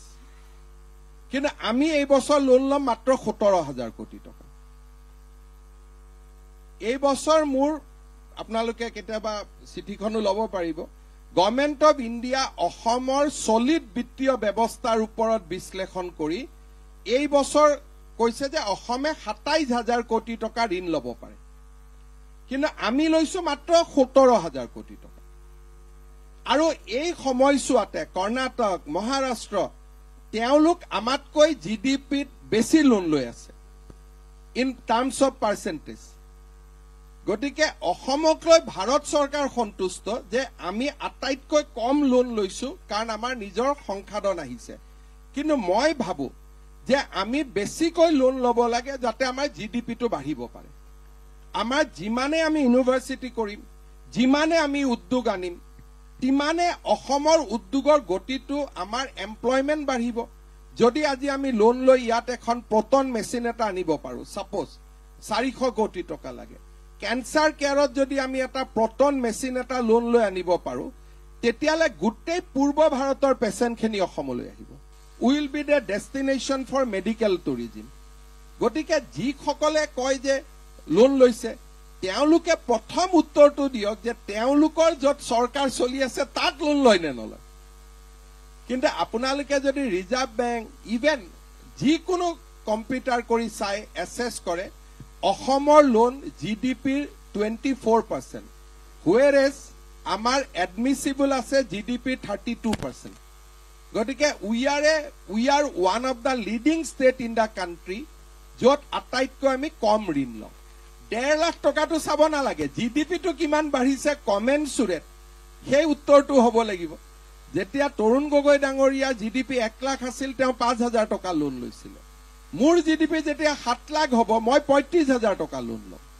আৰু যেতিয়া ভৱিষ্যতৰ ১০ বছৰ পিছত এজন মুখ্যমন্ত্ৰীৰ ২০ লাখ টকা GDP হ'ব, তেওঁ এটা বছৰত ১ লাখ কোটি টকা, এটা বছৰত তেওঁ মিনিমাম ১,০০,০০০ টকা লোন ল'ব। কাৰণ it is a relation is establish between ডেপ্ট GDP ৰেচিঅ' বুলি কয়। গতিকে আমাৰ যিসকলে লিখে এফালে লিখি গৈ থাকে, যিমানে মানুহজন ধনী হ'ব, আপুনি যেতিয়া ৫,০০০ টকা দৰমহা পাইছিল, বেংকে আপোনাক ৫০০ লোন দিব। যেতিয়া আপোনাৰ দৰমহা ৫০,০০০ হ'ব, বেংকে আপোনাক লোনৰ সংখ্যাটো বঢ়াই যাব। গতিকে আমাৰ পকেটখন কিমান বাঢ়িছে সেই কথাটো বিৰোধীয়ে নকয়। And will be a million economy by 2020। ১০ lakh crore টকা অসমৰ ডমেষ্টিক উৎপাদন হ'ব। তেতিয়াহ'লে মই তাৰ কিমান লোন ল'ব পাৰিম? 32%। তাৰমানে অসমৰ টোটেল লোন ৩,২০,০০০ কোটি টকালৈকে যাব পাৰিব। So' percentage is maintain, not the quantum. পৰিশোধ কৰিব, কাৰণ আপুনি যেতিয়া আপোনাৰ জেপলৈকে যেতিয়া ইনকাম আহিছে আপুনি পৰিশোধো কৰিব। এই বছৰটোত মই তৰুণ গগৈ চৰকাৰে লোৱা গোটেই লোন মাৰি দিলো। ২০১৪ চনলৈকে তেখেতৰ চৰকাৰৰ দিনত লোৱা পাই পইচা মই ঘূৰাই দিলো। তো বিৰোধীয়েতো মোক সেইটো কোৱা নাই যে তৰুণ গগৈ চৰকাৰ লোৱা লোনো হিমন্ত বিশ্ব শৰ্মাই ঘূৰাই দিলে। অসমক আমি ডেপ ফ্ৰী কৰি দিলো আপ টু 2014। যিমান চৰকাৰে লোন লৈছিল ২০১৪লৈকে গোটেইবোৰ লোন আমি উভতাই দিলো আমাৰ এই কাৰ্যকালটোত। মাননীয় মুখ্যমন্ত্ৰী ডাঙৰীয়া, নতুন বছৰৰ শুভেচ্ছা আপোনালৈ আৰু আপোনাৰ মন্ত্ৰীবৰ্গৰ সতীৰ্থসকল আৰু অসম চৰকাৰৰ প্ৰত্যেকজন কৰ্মকৰ্তালৈ জনালো। ধন্যবাদ জনাইছো যে আপুনি আমাক বহুতো ক্ষীপ্ৰ উন্নয়নৰ পৰিসংখ্যা দিলে আৰু আগন্তুক বৰ্ষটো আৰু ভাল হ'ব বুলি আশা কৰিছো। মই এটা প্ৰশ্ন তুলিব খুজিছো, সেইটো হ'ল যে আপুনি বিগত বছৰটোত ঘোষণা কৰিছিল যে অসম চুক্তিৰ ৬ নম্বৰ দফাটোৰ যিখিনি কৰণীয় ৰাজ্য চৰকাৰে কৰিব পাৰে সেইখিনি ২০২৫ত আৰম্ভ কৰিব। এতিয়া অসম চুক্তি যেতিয়া স্বাক্ষৰ হৈছিল, আপোনাৰ মনত আছে যে সেই সময়ত আমাৰ যিবিলাক জনগোষ্ঠীয় যি এথনিক গ্ৰুপ আছে, এই এথনিক গ্ৰুপবিলাক তেওঁলোক আচলতে অসম চুক্তিৰ ষ্টেক হোল্ডাৰ নাছিল। এতিয়া ৬ নম্বৰ দফা যেতিয়া আপুনি কাম কৰিবলৈ যাব, তাৰ ফলাফল কেনেকুৱা ধৰণৰ হ'ব পাৰে এতিয়াই আমি ধৰিব নোৱাৰো। এইটো পজিটিভ নিগেটিভ তাত বহুত থাকিব পাৰে এতিয়া এই এথনিক গ্ৰুপবিলাকৰ লগত চৰকাৰে আলোচনাৰ প্ৰক্ৰিয়াটো আৰম্ভ কৰিছে নেকি বা কৰাৰ প্ৰয়োজন আছে নে নাই এই কথাটো আপুনি কি ধৰণে বিবেচনা কৰিছে চাওক আমি অসম চৰকাৰে এথনিক গ্ৰুপসমূহৰ লগত we maintain a day to day relationship যেনেকৈ অহাকালিও 3 তাৰিখে মই নিজে ৰাভা হাছঙৰ কাৰ্যালয়লৈ যাম with the delegation of Assam government officials আগতে আমি দিছপুৰত তেওঁলোকক মাতিছিলোঁ এইবাৰ অসম বিধানসভাৰ বাজেট অধিৱেশনখন আমি কোকৰাঝাৰত অনুষ্ঠিত কৰিম প্ৰথম দিনটো আগতে জনগোষ্ঠীসমূহক দিছপুৰত মাতিছিল এতিয়া আমি তেওঁলোকৰ মাজলৈ গৈছোঁ আৰু অসম চুক্তিৰ 6 নম্বৰ দফা মই ভাবোঁ যে বাজেট অধিৱেশনত আমি কেইবাটাও ইমপ্লিমেণ্টেশ্যন দেখা পাম কিন্তু তাত কেইটামান ডিবেটেবল ইছ্যুজ আছে যাৰ লগত কাৰণে আমি আছুৰ লগত নিৰন্তৰ বহিব বিচাৰিছোঁ বিপ্লৱ শৰ্মা কমিটিৰ এটা ৰিকমেণ্ডেশ্যন আছে যে চৰ অঞ্চলৰ মাটি আমি কেডেষ্ট্ৰেল লেণ্ডলৈকে ৰূপান্তৰ কৰিব লাগে তাৰমানে ছাৰ্ভে হ'ব লাগে ৰেভিনিউ ছাৰ্ভে হ'ব লাগে so' it is a very touchy subject অসমৰ কোনো চৰকাৰে এতিয়ালৈকে চৰ অঞ্চলত কেডেষ্ট্ৰেল ছাৰ্ভে কৰা নাই নো ডাউট তাৰ ফলত মাতব্বৰৰ সংখ্যাও বৃদ্ধি পাইছে কিন্তু আন এটা দিশৰ পৰা যদি আমি চাব যাওঁ যে তাৰ বহু সংখ্যক মানুহক অসমৰ মানুহে এতিয়াও অসমীয়া বুলি বা এতিয়াও বিদেশী বুলি আমি কৈ আছো বহু সংখ্যক নট অল যে এতিয়াও এনআৰচি শুদ্ধ হোৱা নাই এনআৰচিখন এতিয়াও ডিবেটেবল আমি ৰিভিউ কৰিব লাগে কিন্তু যদি চৰ অঞ্চলৰ আমি কেডেষ্ট্ৰেল ৰিভিউ কৰি পেলাওঁ তেনে বহি থকা মানুহখিনিক আমি মাটিৰ পট্টা দিব লাগিব so' this will be very very এনেকুৱা সিদ্ধান্ত হ'ব যি আমাৰ জাতিটোৰ ভৱিষ্যতৰ কাৰণে বহুত স্পৰ্শকাতৰ আৰু একোটা খুব টান সিদ্ধান্ত হ'ব যেনেকৈ এতিয়া আমি বসুন্ধৰা ইয়াত আমি নিয়ম কৰি থৈছোঁ যে 3টা প্ৰজন্মৰ চাৰ্টিফিকেট দিব লাগিব তেতিয়াহে বসুন্ধৰাত মাটি পাব এতিয়া চৰ অঞ্চলত কেডেষ্ট্ৰেল ছাৰ্ভে কৰিব যোৱাৰ পিছত whether the criteria will be same or something different যদি আমি কওঁ যে আমি কেডেষ্ট্ৰেল ছাৰ্ভে কৰিম কিন্তু 3টা প্ৰজন্মত বহি থকা মানুহে মাটি পাব তাৰমানে উইল গ' বেক টু 1951 3টা প্ৰজন্ম মানে এটা প্ৰজন্মক 25 বছৰ ধৰা হয় চ' উইল গ' বেক টু 1951 গতিকে এই ধৰণৰ সিদ্ধান্তই আমাৰ সমাজ জীৱনক বহু দিনলৈ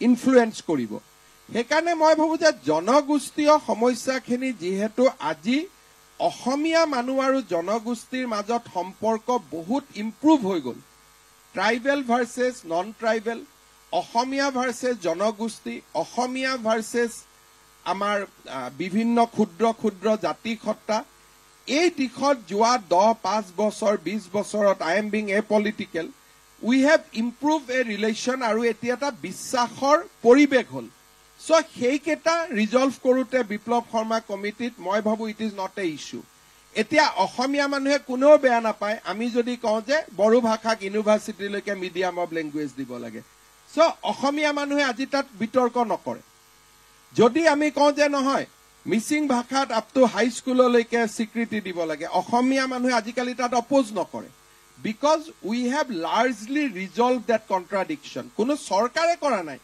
মানুহে নিজৰ সহনশীলতা নিজৰ বুদ্ধিমত্তা দি এই ইছ্যুজবিলাক ৰিজল্ভ কৰি পেলালে but another issue is yet to be resolve যে চৰ অঞ্চলত যেতিয়া আমি যাম আমাৰ অসমীয়া মানুহৰ এপ্ৰ'চটো কি হ'ব সেইকাৰণে মই ভাবোঁ যে বিপ্লৱ শৰ্মা কমিটিক লৈ আছুৰ লগত আমাৰ বহুখিনি আলোচনা হ'ব বাকী ৰাইজৰ লগতো আলোচনা হ'ব আৰু এপ্ৰিলৰ ভিতৰত ৰাজ্য চৰকাৰৰ দায়িত্বত থকা most of the recommendation আমি পুৰা কৰিব খুজিছোঁ আইদাৰ ৱে কোনোবাটো ৰিজেক্ট কৰিব লাগে ৰিজেক্ট কৰিম কোনোবাটো একচেপ্ট কৰিব লাগিলে একচেপ্ট কৰিম but whatever is in the charge of Assam government by April আমি বিপ্লৱ শৰ্মা কমিটিখন সম্পূৰ্ণভাৱে ৰূপায়ণ কৰিব খুজিছোঁ এতিয়া আপোনালোকক মই এটা সৰু কিছুমান কথা ক'ব লাগিব যে জাষ্ট এটা এক্সাম্পল দিছোঁ আমি বহুত সময়ত কওঁ যে আমাৰ অসমত বাহিৰৰ পৰা মানুহে আহি কাম কৰিব নালাগে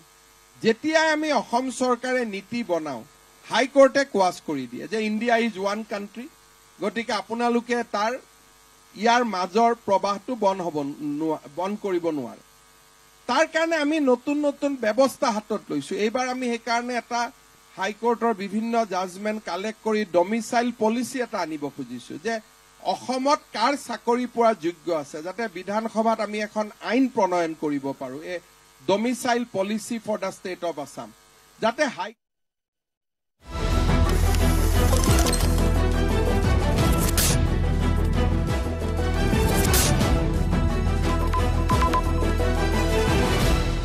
সৰ্বোত্তম TMT লগা এইটো মাইথান ষ্টিল নহয়, সস্তা হয় বছ। ষ্ট্ৰং মানে Maithan steel. Weather report presented by Sunrise.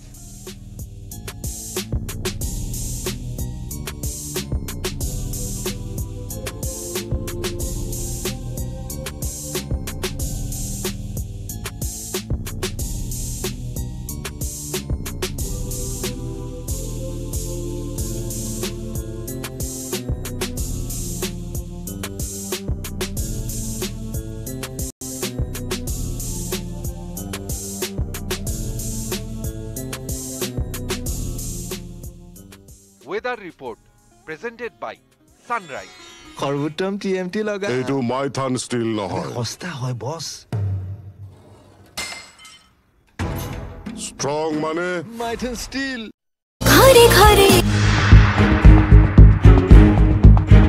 বনাঞ্চলৰ বনৰজা বাসভূমিত ভয় ভীতিৰে ভৰপূৰ পৰিৱেশ, বাঘৰ ত্ৰাসত সৃষ্টি ভয়াৰ্ত পৰিৱেশ। ৰাজ্যৰ প্ৰান্তে প্ৰান্তে এতিয়া বাঘৰ ভয়। সংৰক্ষিত বনাঞ্চলৰ কাষৰ এলেকাৰ কথা বাদেই দিলো, এতিয়া মহানগৰীতেই ব্যাঘ্ৰৰ ভয়। সিদিনা এইটো মাইথান ষ্টিল নহয়, সস্তা হয় বছ। ষ্ট্ৰং মানে মাইথান ষ্টিল।